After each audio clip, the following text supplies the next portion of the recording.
Environment में तेरे उसी छुड़ा के कैसी याद मैं रफीक साहब ने कैसे है ठीक साल अच्छा ਇਹਨਾਂ ਨੂੰ ਸੀ ਉਡੀਕ ਰਹੇ ਸਾਂ ਉੱਥੇ जी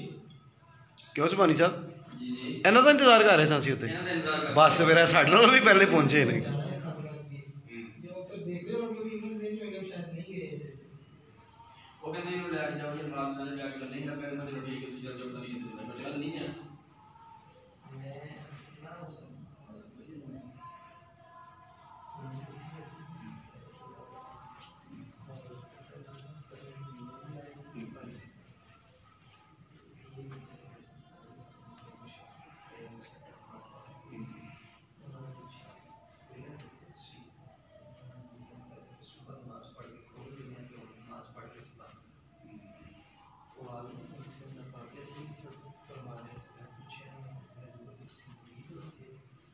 मैं ना मैं नहीं दस मेरे ध्यान में था तजवीज़ से ए दादाजी दोनों वाला साहब ए एक टाइम निकल आया खड़ा हो गया पहले भी वो इंटर हो गए मैं भी इंटर हो गया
Assalamu alaikum.